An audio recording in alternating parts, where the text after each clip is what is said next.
So I guess I wanted to actually open the topic, not on the topic per se, but more about methodology, because the sort of origins or genesis of this research project was that I had, before I had delved into this, I had spent obviously time looking at political elites and political leaders, and then I had sort of branched from there into sort of the general literature on high ability and outlier performance, and so I wanted to sort of apply this sort of knowledge base to a new area, more in the intellectual sphere, but looking at outlier achievement in an academic or intellectual area. And I thought about doing field medal winners in math initially, but I thought that science would be more holistic, more interesting.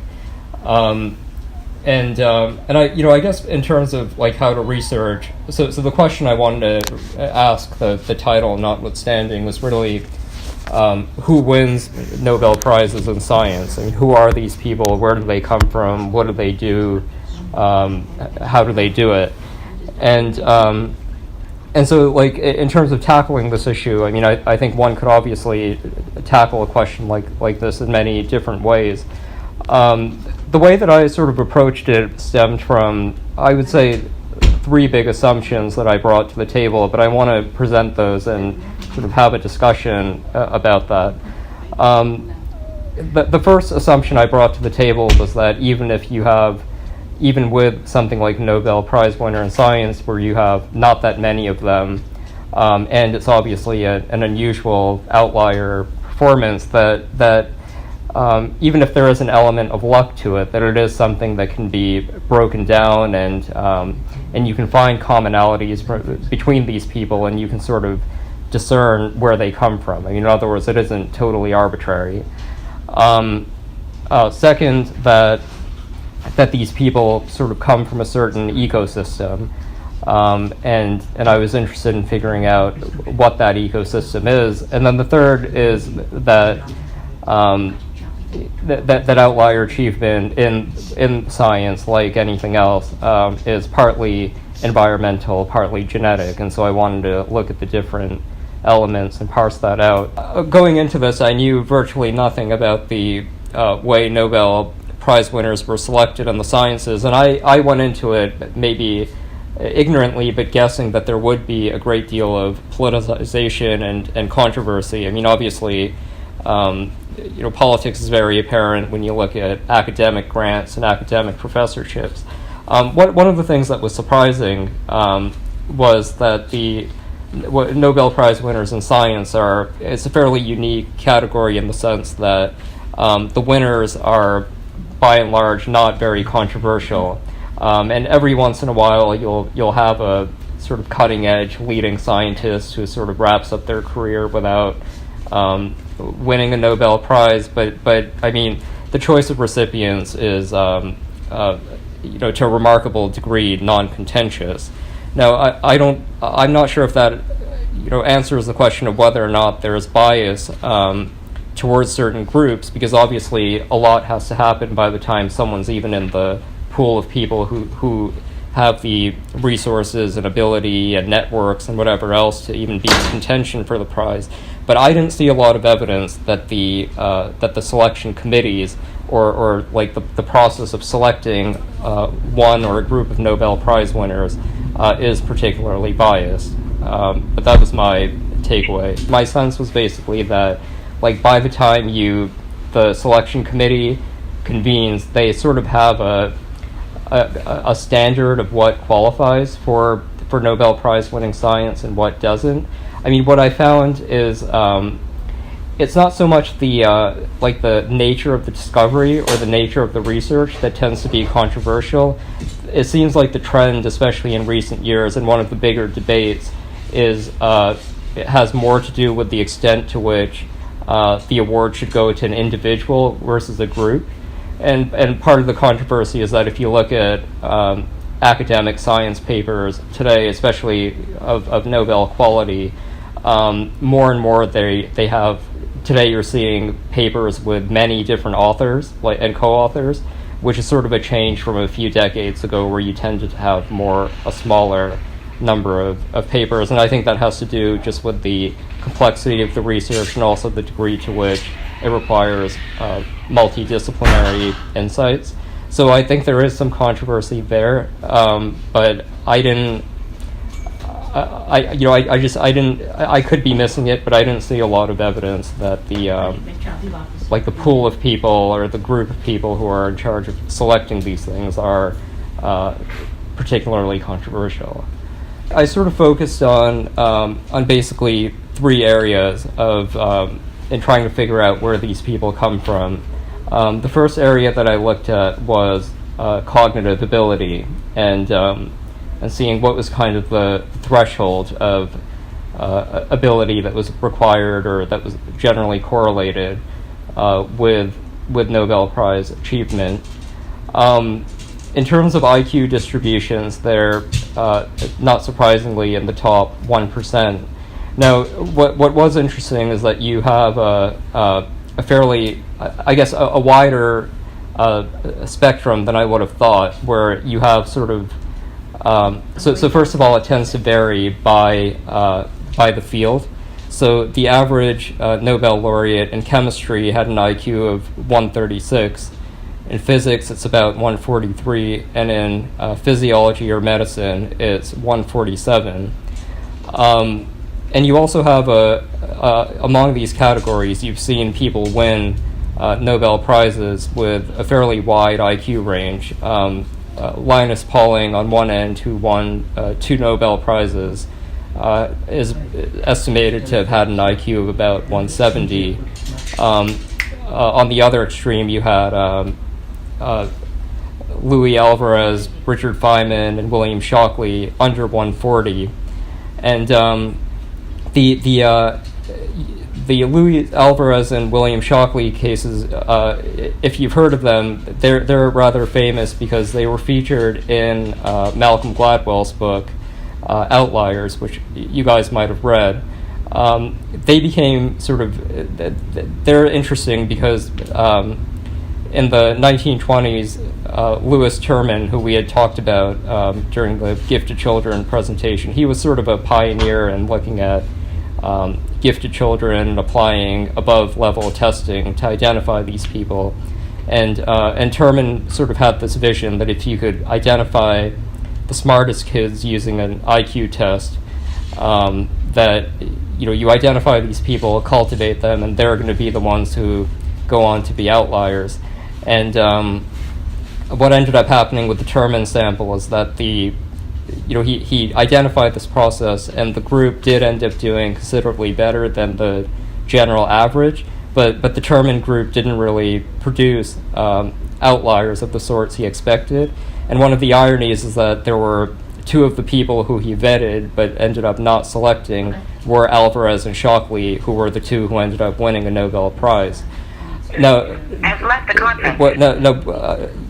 I think what needs to be noted here, though, is that even though there is sort of this wide IQ differential, you do see sort of universally that these people have very high quantitative abilities, and a lot of the variance in the IQ has more to do with the fluctuations in their verbal ability. So it does seem like the quantitative side is generally more correlated with science achievement at this level. So if it's true, and I don't know if it is, but if it's true that the average Nobel laureate in chemistry has an IQ of 136, that isn't very high. I mean, it's certainly high, like if you're looking at the bell curve. I mean, these people are easily in the top 1%, but like a lot of people are in the top 1%. I mean, if all it takes to have win a Nobel Prize in chemistry is an IQ of 136, that suggests that there's a pretty broad array of people who at least have baseline, who have the baseline level of innate ability. By the time you're in the 140s, you're kind of looking at a more narrow pool.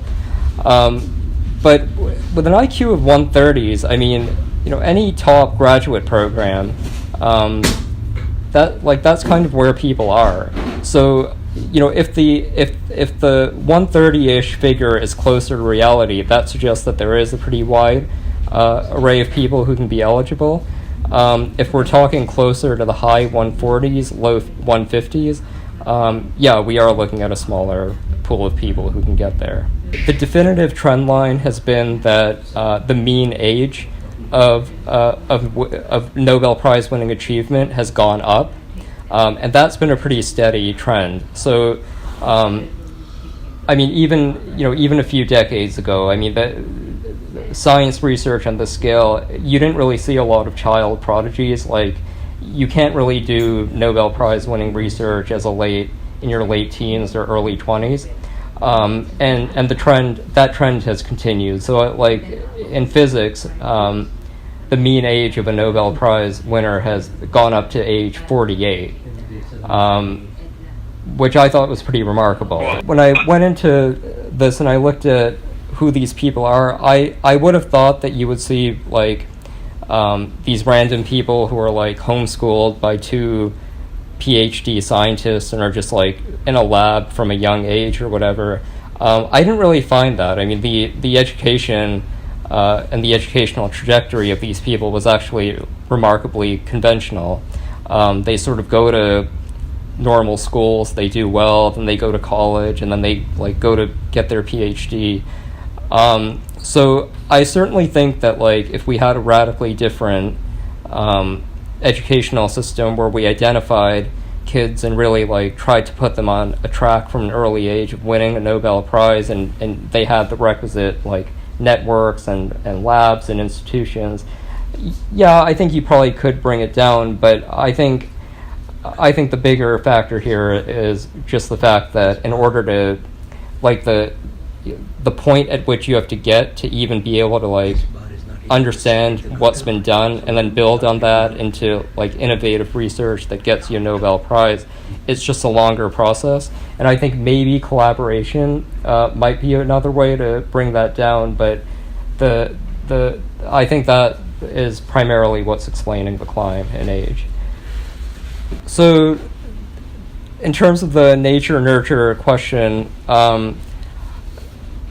I would say the experts in the field, sort of the low end of it, people think that 20-ish% is inherited. The higher end is 80%. I have no idea which one's accurate, and because I think that the argument for the higher end, it basically comes down to, you know, where you get the 80% is by looking at twin studies and kind of seeing outcomes of twins separated at birth and seeing their outcomes in different environmental circumstances. Right. I don't actually have a lot of confidence in that methodology, because I think a lot of the people who one of the things I found in this intelligence research field is that it's very, very stovepiped. So, like, a guy who's spending all his time looking at twin studies, they're not necessarily the people who have the training or the sort of expertise or the incentives to also look at, like, what can things like nutrition or kind of cutting edge sort of interventions, what they can do for IQ. But then when you're looking at people on sort of the lower end of the estimate, I'm not necessarily equipped to judge their research, but you can kind of tell that they bring a certain, even if they don't necessarily bring a political bias to their research, they're the ones who tend to get rewarded as public intellectuals for emphasizing the nurture side of it. So I'm pretty agnostic on the question. I don't know what to make of it, but I think, you know, some significant part of it is genetic. Now, I mean, in terms of the in terms of how this fluctuates and changes, I think the biggest environmental factors that have an effect on IQ are basically avoiding trauma that can diminish IQ, and I think the most common forms of trauma are basically disability, illness, accidents, things like that. And so I speculate in this article, I don't know if it's correct, but if you compare Nobel Science laureates to their counterparts in the arts and humanities and others, you see a very different family and childhood background. When you look at the arts especially, you see a very high percentage of these Nobel Prize winners basically coming from backgrounds and childhoods marked by a great deal of trauma and disturbance and family breakup and impoverishment. I mean, all kinds of things which I didn't look into it, but I suspect that it sort of triggers a certain creative process. With the science winners, you have remarkably stable, I would even say sort of boring backgrounds. I mean, you basically have sort of an intelligent upper-class father in a married, stable home. Usually they're sort of upper class. A lot of them are doctors, professors, but you just don't really see, I mean, in other words, it's stability that's kind of the predictor, not any sort of a trauma or intervention of that sort. So, I don't know, make of that what you will, I guess. A very high percentage. They were the fathers were predominantly either medical doctors or science professors. I think the vast majority were from there, and and actually very few were had fathers from a business background. That was a category that tended to be underrepresented. Now, I think that might change in the coming years, where, with the rise of high finance and these sort of like quant guys sort of going to Wall Street in a way that they weren't earlier. Maybe that'll change, but so far at least, it is a very high percentage.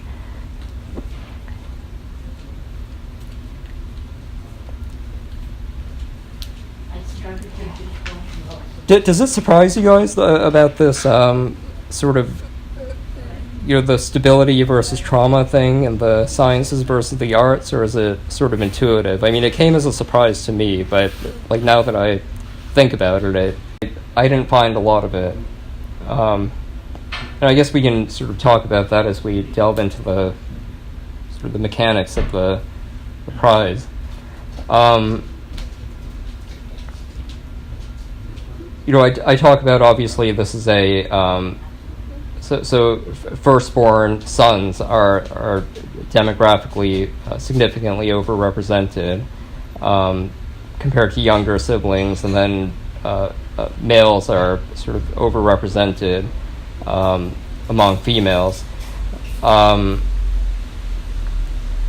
which is sort of consistent with what you see in other comparable domains.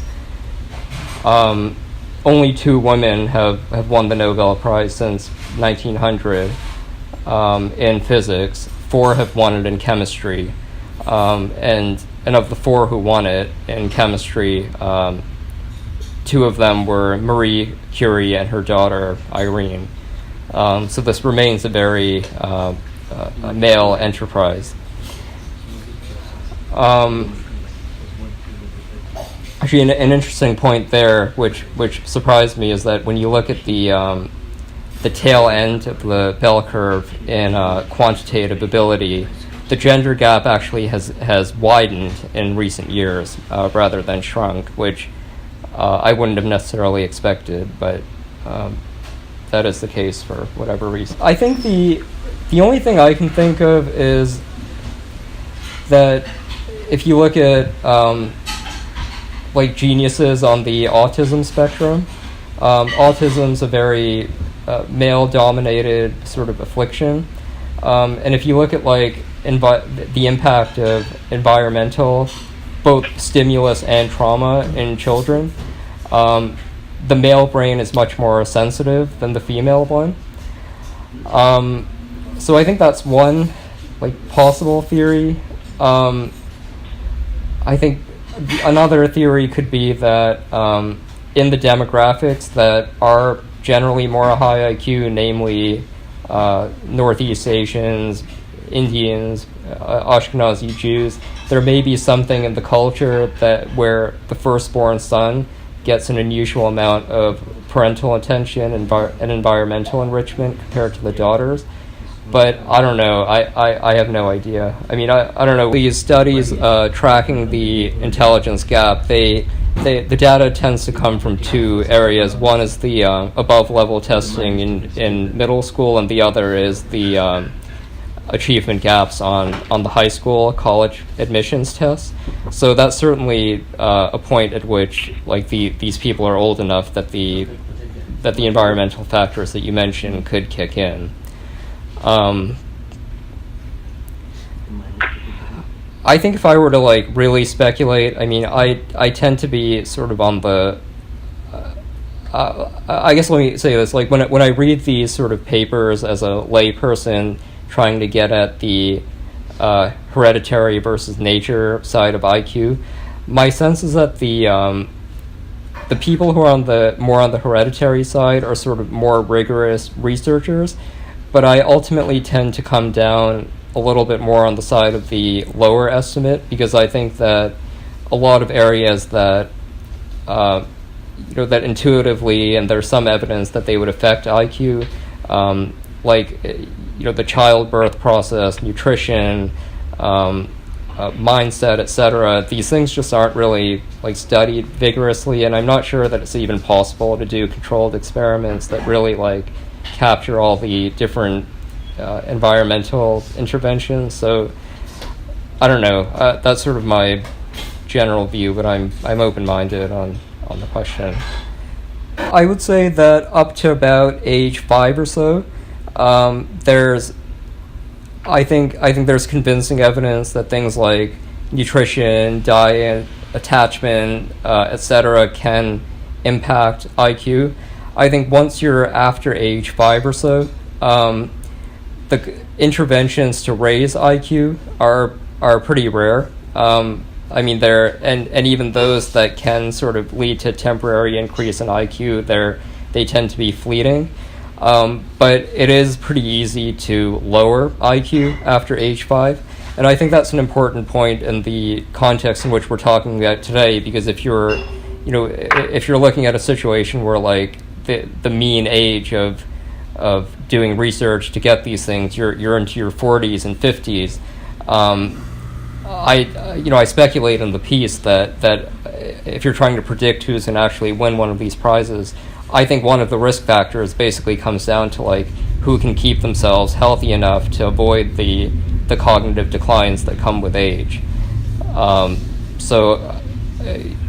guess the short answer here is that up to age 5, there are levers you can do. After age 5, it's sort of static, but relatively easy to diminish your IQ. And yeah. So the second sort of big category that I looked at was culture and cultural values. What is sort of the environment in which these people are sort of coming to fore. And the way I looked at that issue was by looking at the ethnic groups that are overrepresented among science laureates. Traditionally among in the U.S., you have science Nobel Prize winners are coming overwhelmingly from white Protestants in the U.S. And among white Protestants, between 1900 and 1977, about 60% of American Nobel laureates came either from New York City or the Midwest. And the reason that with New York City, it has to do with predominantly the Jewish communities in these areas. With the Midwest, it tends to be from the Protestant communities. Since the 1970s, you've seen a change in the ethnic makeup of the prize. East Asians have seen the biggest spike. So of the 20 American physicists in the 21st century, East Asians have won 15 of the prizes, despite being 4% of the population, mostly in relatively recent years. And 3 prizes have been won by Indian Americans who didn't really begin to come to the U.S. until after 1965, and even today they're under 1% of the population. part of this may just have to do with IQ distribution. So in a 2009 study of IQ by denominations, you had Episcopalians with an average of 113, Roman Catholics at 107. And then in 2015, if you look at SAT distributions, the Asian-white divide actually grew. So Asians generically are scoring 78 points higher than whites. And when you break it down further into different Asian subgroups, that number can be even wider. But the argument that I advance in the piece, and I'd be curious, to have a discussion on it, is I don't think these IQ gaps have enough explanatory power to explain the extent to which some groups are overrepresented and some are underrepresented. So in the 1960s, a sociologist named Gerhard Lenski sort of looked at science achievements comparing Protestants and Catholics, and he found that that Protestant scientists were about 6 times more productive than their Catholic counterparts. And then you see this sort of discrepancy in even starker contrast when you look at Jewish achievement, where you have basically a population that's 0.2% of the world population, who comprise 21% of Nobel Prizes in chemistry, 26% of prizes in physics and physiology and medicine. You also see the Asian numbers, I think we'll begin to see in the coming years, but these ethnic gaps are very stark when you look at the junior science prizes that tend to be predictors of ultimate Nobel Prize winning. Since 2009, Asian American teenagers have won about half of the top prizes in the Society for Science and Public competition, which is sort of dubbed the Junior Nobel Prize, and it ends up producing a number of alumni who sort of win the actual thing. And then when you look at the Bronx High School of Science, which is the high school that produces the most Nobel Prize winners. For most of the 20th century, these schools were predominantly Jewish. Today, about 60% of the graduates from these schools are Asian. Now,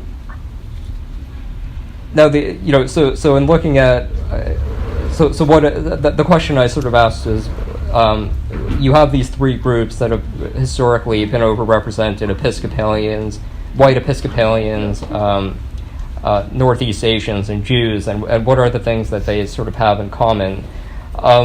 The best book that I could find on the subject was a recent one by Amy Chua and her husband, Jed Rubenfeld, who are both professors at Yale Law School. And the basic thesis that they advance is that when you're looking at what ethnic groups have in common who succeed in the U.S., they call it, quote, a triple package of 3 tendencies. A superiority complex, 1, 2, insecurity, and then 3 is impulse control. And so, I mean, if one believes this argument, the argument basically is that sort of the Episcopalian establishment created in the U.S. a triple package country, which sort of had these tendencies of a superiority complex and security, and kind of an ethic that emphasized improvement and impulse control. And then as sort of the grip of the Protestant elite weakened, this culture that they left behind, nevertheless, tended to reward sort of immigrant and ethnic groups that embodied these values. So on the impulse control point, the book sort of relied on 2 kinds of measures. On the qualitative side, they talk a lot about the sort of this like notion of what achievement was and what the ingredients were. that differed from kind of this American notion versus a European notion. So Chua and Rubenfeld kind of traced it back to these sort of common theories about a Puritan work ethic, and the sort of individualistic idea that every person must prove themselves, that individuals have kind of the ability to create their own success, and this belief in the idea that individuals can sort of shape their destiny kind of encourages more impulse control in terms of their day-to-day behavior. The other set of evidence that they look at are things that we've talked about in the social science literature, like the marshmallow test and other things. And Chua and Rubenfeld make the point that these sort of certain ethnic groups, whether for cultural reasons or something else, tend to put more of an emphasis on impulse control. If you're looking at a study from the early 1960s, I mean, it's the fact that you're sampling from people who are already scientists maybe partially controls for some of these other differences. But regardless, I mean, this is well before the time where these academic institutions and others were genuinely democratized. So on the one hand, it's not terribly surprising that you would see these sorts of gaps in a society where you have kind of this Protestant institutions run by a Protestant elite in a society where anti-Catholic prejudice is not necessarily stigmatized. On the other hand, I do think I don't think these stereotypes about work ethic and different cultural attributes are without significance. I'd be interested to see, like, among white Nobel Prize winners in the sciences today, non-Jewish whites anyway, what kind of a religious difference you're seeing. And I wasn't really able to find good data on that, but I'm sure someone could do it. So this idea of the chosen one, I mean, it actually features very prominently in Chua and Rubenfeld's book. That one of the things they look at is among the groups that are overachieving in the U.S. This is sort of what she talks about with the idea of a superiority complex. That the groups that are overrepresented, they all have built into either their religion and or their culture the idea that they're some kind of a special or a chosen group. So with the Jews, obviously, I mean, there's this sort of theory of the chosen people. With the Chinese, they sort of have this more civilizational view. And then one of the arguments that Chua and Rubenfeld make to explain Indian American achievement is that they're basically bringing all sorts of complexes. One, in the sense of sort of the caste system and the fact that a lot of these Indian immigrants sort of come from the higher class caste systems. Then you combine that with their socioeconomic superiority complex. So in other words, I mean, they have so many of these complexes that they kind of collide in U.S. culture in a way that ends up producing achievement. So I mean, if the Chua-Rubenfeld theory is to be believed, this idea of Jews as a chosen people, they assign a great deal of significance to in terms of explaining Jewish achievement. Episcopalian or generally kind of elite Protestant attitude or ethic, sort of in the mid or early to mid 20th century, is obviously different from what prevails today. But to the sense of like exceptionalism among Protestant elites, was that more a function of their sort of historic role in creating the U.S., or is there actually a theological element here that lends itself to that kind of thinking? So in other words, when you're looking at like the heydays of Episcopalian or Protestant achievement, say in the 1930s through the 1950s. So I mean, what was this idea of if you looked at sort of that ecosystem or that culture, I mean, was there a sense of superiority or their sense of exceptionalism?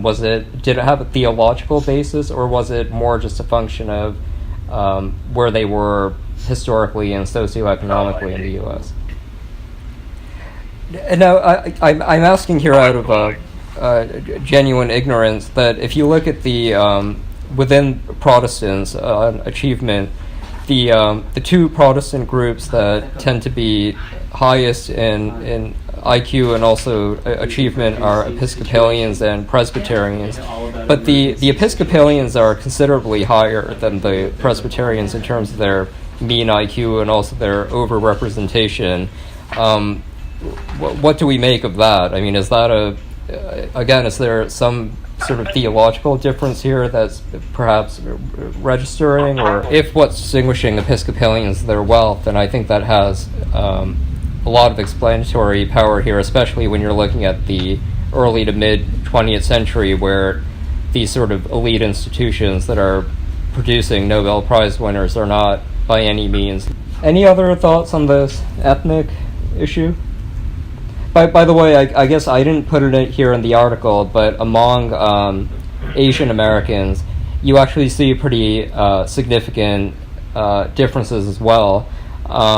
If you look at the junior science achievements, you have Indians and Chinese tend to be way overrepresented, and then sort of in a distant third are Korean Americans. So you do see this sort of phenomenon among Asians. I didn't see actually a lot of evidence of Japanese overrepresentation in this area, and at first it surprised me. But I think what's explaining it is two things. I think one is the fact that the Chinese and Indians and Koreans are closer to the immigrant experience than the Japanese are, and I think the second may have to do with the unusually high rate of intermarriage among the Japanese. The Japanese are like way outliers in how high their intermarriage rate is compared to the Indians and Chinese. I guess the other question would be, maybe the other factor here is where these different Asian ethnic groups are located within the U.S. Because if basically you're seeing this sort of Nobel Prize talent really coming to the fore in these like heavy math and science schools in New York City, or like among sort of professor academic families at these handful of universities. I mean, could it be that certain of these Asian minority groups are just sort of concentrated in areas that have the other ecosystems? And I don't know. I don't know the answer. Yeah, so I like, if I were researching the question, I think that's probably a good place to begin, is looking at the Asian breakup at Caltech and then seeing how Nobel Prize winners compare to that ratio. Anything else on the cultural ethnic front? So the final area that I looked at was research collaboration as sort of a driver and predictor of Nobel Prize winning success. As we talked about, I mean, this idea of in the way that you see a child prodigy playing the violin or doing math problems or whatever, it's much more unusual. I would even say almost non-existent in the science realm. I couldn't find any evidence that sort of precocious scientists had been able to produce Nobel Prize-winning research before the age of 19, which is interesting because IQ in people tends to peak sort of somewhere in the teenage years.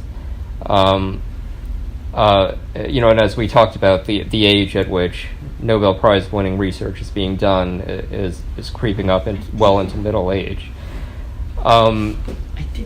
No, I think so.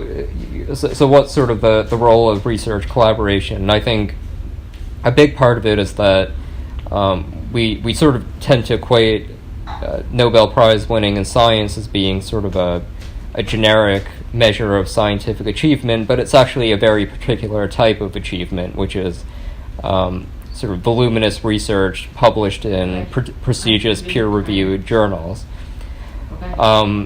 So Thomson Reuters every year has this whole sort of a system where they try to predict who is going to win the Nobel Prize, and they have a very high success rate. And basically, what they do, as kind of obvious and simple as it sounds, is that they basically identify scientists who rank in the top 0.1% in terms of citations, and then they sort of have a separate category of who's written what they call multiple high-impact reports over at least 2 decades. And then using this sort of methodology, they have a high rate of prediction. They've predicted 43 Nobel Prizes over the last 14 years. So what's going on here? And there are a couple things here. One is that if you're looking sort of from a broader historical perspective of where a science prediction comes from, in the academic literature, there's sort of this concept called a science center, which is basically either like a country or a significant region of the world that produces at least 1/4 of the world's scientific achievements. So it used to be sort of Italy for a while, then it kind of shifted to Germany, but basically since the early 1920s, the U.S. has been the world's only scientific center, and it's been not only the world's only scientific center, but just by almost any measure, I mean, just vastly ahead of the curve.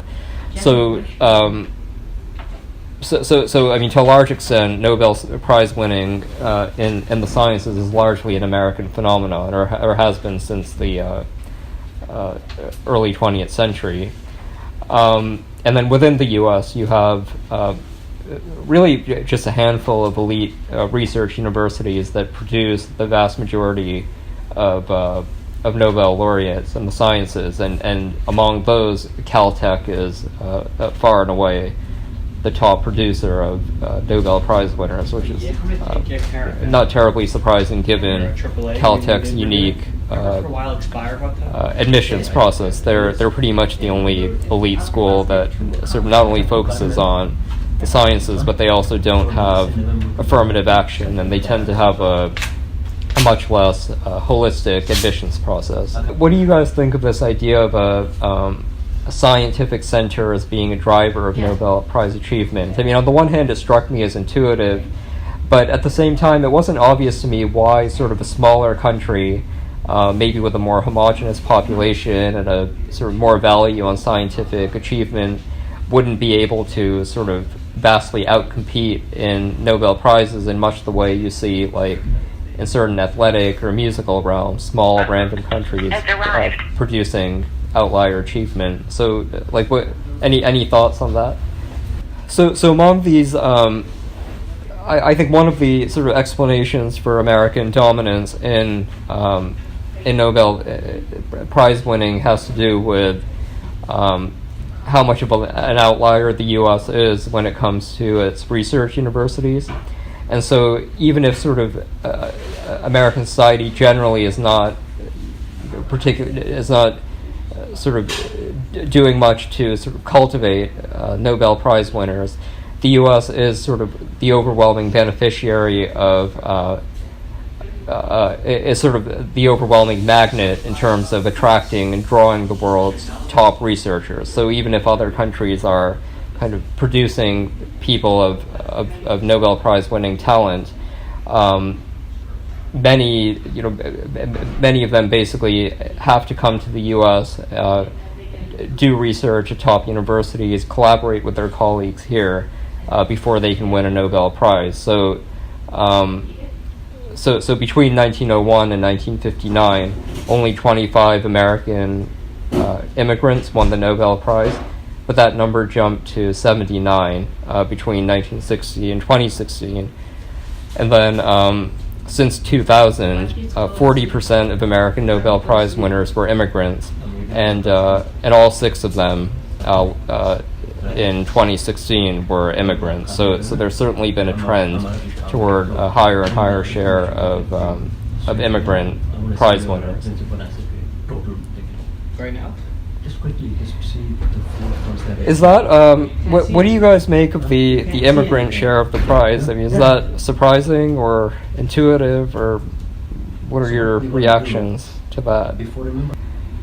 Yeah, so I didn't really know what to make of the immigrant thing. I mean, on the one hand, yeah, I mean, I guess sort of the top one or two scientists in every country are coming to the U.S. and whatever. I mean, that would sort of explain to a great extent why there's immigrant overrepresentation. But when you look at just how overwhelming these numbers are, like 40% since 2000, all 100% in 1 year, it seems to me that there's probably something cultural going on here with immigrants and the sciences, but I couldn't quite pin it down when I was doing the research.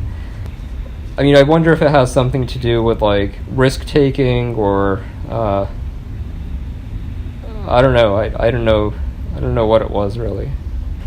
I guess another theory is basically that sort of if you look at where these immigrants are coming from, I mean, I'm guessing they're probably predominantly from, I wonder if they're basically people who are spending some significant part of their childhood or teenage years in like very intensive math and science secondary schools, and so maybe like whereas in the U.S. sort of the only places you get this kind of education is at like Bronx Science or Stuyvesant or something like that. Maybe in China or Korea or Germany or something, there's like some network of secondary schools where these people are getting sort of unusual enrichment in the maths and sciences, and then they're kind of coming here for their college and PhD parts of their education and are sort of at an advantage in competing. But I don't know. I mean, I'd have to dig into that further.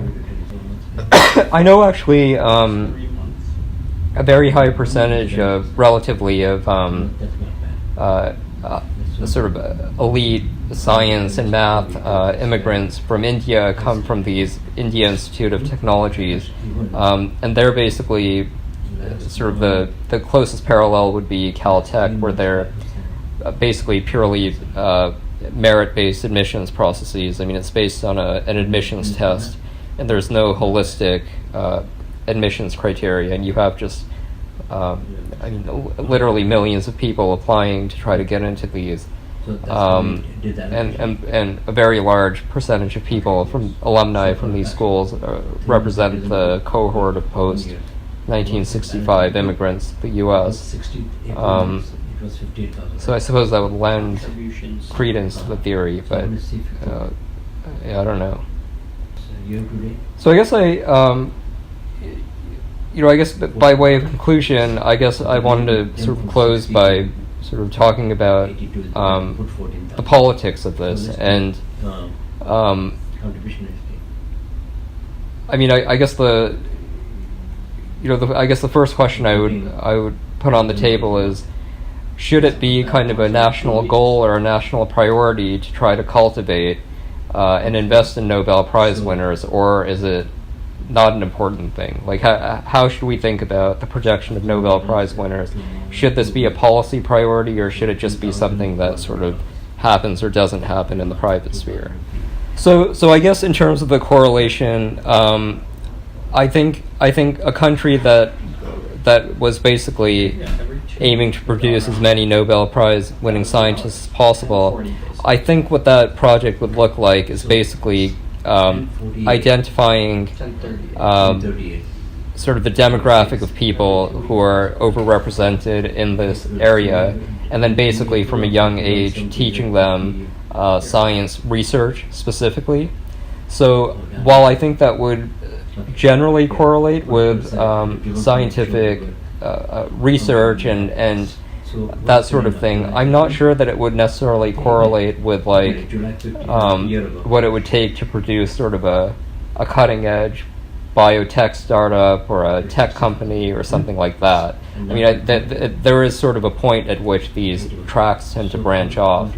Like a guy who's doing sort of academic chemistry or physics research into his 40s is not going to be founding Facebook.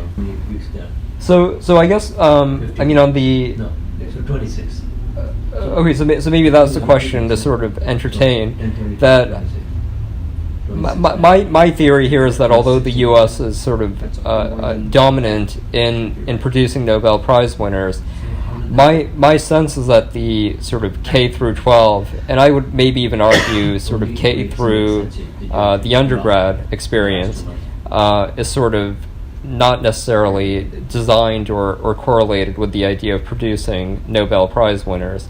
So, to what degree would you guys sort of favor or support a move to maybe create a separate track of science education or achievement, knowing what we know about the process of winning a Nobel Prize? Yeah, so I mean, I think part of that question sort of comes back to what we talked about before, is simply getting more data and information on precisely how large of a pool we're talking about of people who can realistically win a Nobel Prize. I mean, are we talking about, is there just some sort of ability threshold at sort of an IQ of 130 or 140, or is there some combination of traits, whether it's intelligence, personality, et cetera, that just really make this sort of a finite pool? And I guess my general bias would be that sort of the smaller the potential pool is of people who can do this, I'd be more sympathetic to really finding a way to isolate and enrich this group of people. But if we're really talking about sort of a fairly large group of people who can conceivably win a Nobel Prize, that's probably an argument for maybe general science enrichment, but not really doubling down on producing Nobel Prize winners specifically. Last year, Manacre, I thought the highest amount possible for the whole time. Okay. So you have contributed 1030 only starting this year. I mean, I guess the other Not this year, but yeah. So I mean, in terms of So you made $6,500. in terms of like predicting different trends here, All right.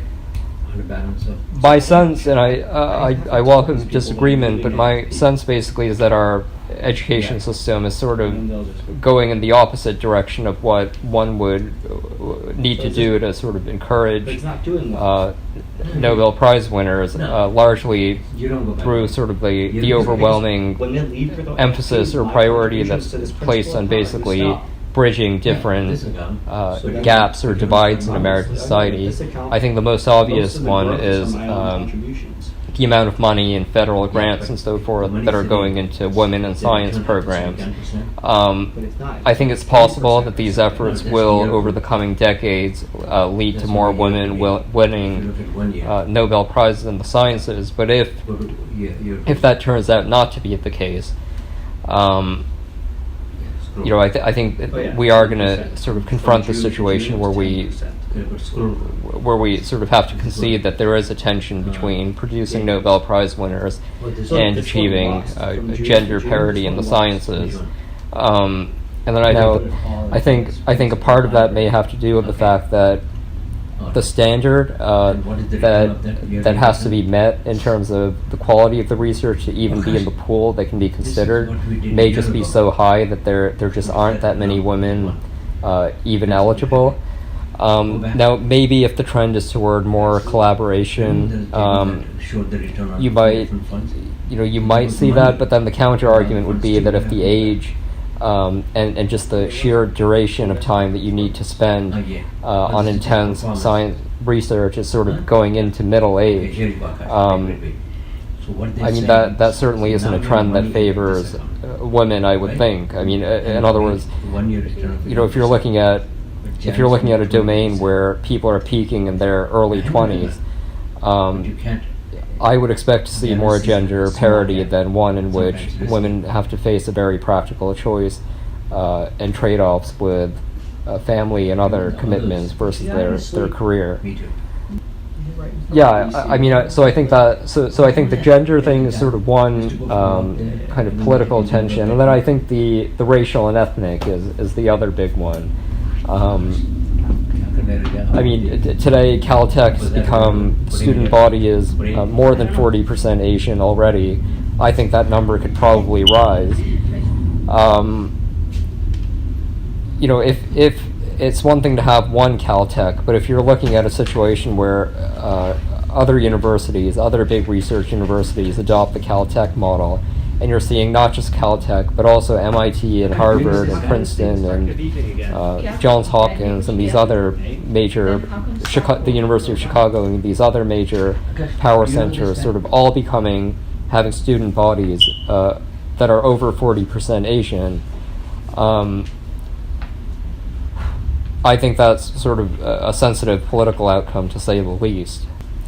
I mean, do you guys agree, or do you think that we could sort of conceivably see a situation where the Supreme Court kind of cracks down on race-based affirmative action and Harvard and Yale become 35% Asian? I mean, is that sort of a status quo that you think would be politically tolerable? Or the question would be sort of, if you look at the kind of discrimination that Jews faced in the Ivy League, that did go away over time, and particularly with